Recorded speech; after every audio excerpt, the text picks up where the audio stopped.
Hello student, welcome. आज हम इन questions को करना सीखेंगे। तो यहाँ पर हमें दो क्वेश्चन दिए गए। पहला क्वेश्चन 5p+2 इज इक्वल 17 है और दूसरा कलर जो येलो कलर से जो दूसरा क्वेश्चन लिखा गया है यहाँ पर। तो पहले क्वेश्चन को हम लेते हैं। क्वेश्चन 1 हमें कहा गया है 5p+2 इज इक्वल 17। इस क्वेश्चन में हमें p की वैल्यू निकालना है। जो p की वैल्यू आएगी वही इस इक्वेशन का सॉल्यूशन होगा, यानी कि उसे इस इक्वेशन में p की जगह उसे रखने पर पूरा की पूरा जीरो हो जाएगा। कैसे होगा आगे हम समझते हैं। तो यहाँ पर p की वैल्यू निकालने के लिए हमें सबसे पहले p को सेपरेट करना होता है, अलग करना होता है। तो सॉल्यूशन हम करते हैं यहाँ पर 5p। सबसे पहले हम +2 को इक्वल के इस तरफ भेजेंगे, मीन्स RHS में भेजेंगे। इक्वल के जो इस तरफ होता है उसे हम LHS बोलते हैं, और इक्वल के जो इस तरफ रहता है यानी कि राइट हैंड साइड रहता है उसे हम RHS बोलते हैं, राइट हैंड साइड बोलते हैं।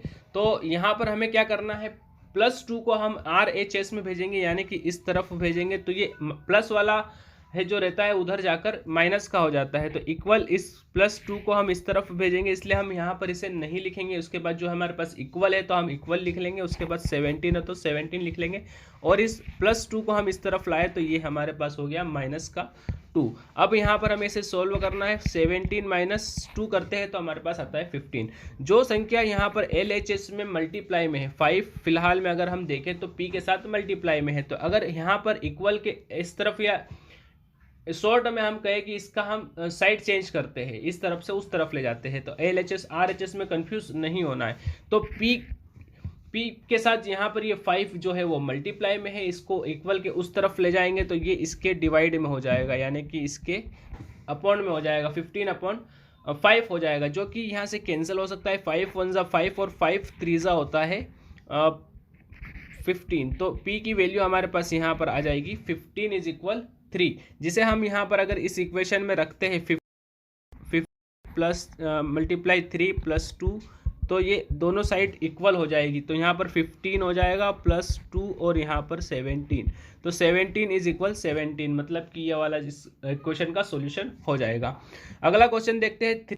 3m - 14 is equal 4। तो ये हमारे पास यहाँ पर क्वेश्चन हो चुका है। इसे हमें क्या करना है, इसकी साइड चेंज करना है। हमें m को सेपरेट करना है। m को सेपरेट करने के लिए सबसे पहले हमें 14 को उस तरफ भेजना होगा इक्वल के। तो 3m इज इक्वल इस को हम इस तरफ भेजेंगे तो ये हो जाएगा हमारे पास प्लस का, 14 हो जाएगा प्लस का, इधर माइनस का उधर जाकर प्लस का हो जाएगा। तो इसे हम ऐड कर लेंगे तो 3m इज इक्वल हमारे पास हो जाएगा 18 के अपॉन में हम इस 3 को भेज सकते हैं, क्योंकि ये इस तरफ मल्टीप्लाई में, इधर आएगा तो डिवाइड में हो जाएगा। तो m इज इक्वल हो जाएगा 18/3, जो कि 3 की टेबल से आपको कटता हुआ दिख रहा होगा, क्योंकि 3 की टेबल में 18 आता है। 3 1 ज़ा 3 और 3 6 होता है 18, 3 6 18। तो m इज इक्वल हो जाएगा 3 6/1। तो यहाँ पर हमें 1 लिखने का कोई ज़रूरत नहीं है। तो 6 m इज इक्वल हो जाएगा आपका 6।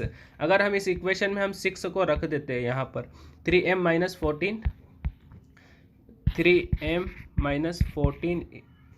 - 14 इज इक्वल 4। अगर हम यहाँ पर 6 को रखते हैं, इस 6 को m की जगह पर रखते हैं तो 6 मल्टीप्लाई, इसे हम इस तरीके से लिख सकते हैं मल्टीप्लाई में, या फिर हमें इसे इस तरीके से भी लिख सकते हैं जैसे हम चाहे वैसे। तो हम यहाँ पर अभी मल्टीप्लाई लिख देते हैं। उसके बाद माइनस है आपके पास इक्वेशन में, तो हमने माइनस लिख दिया। m की जगह यहाँ पर 6 लिख दिया, 14 को एज इट इज़ लिख देंगे और 4 लिख लेंगे। अब हम देखते हैं यहाँ पर 6 3 ज़ा होता है 18, और माइनस में हमारे पास है 14 और इक्वल 4। 18 में से 14 जाएगा, यानी 18 - 14 करते हैं तो हमारे पास आता है 4, और इधर भी हमारे पास 4, means LHS is equal RHS।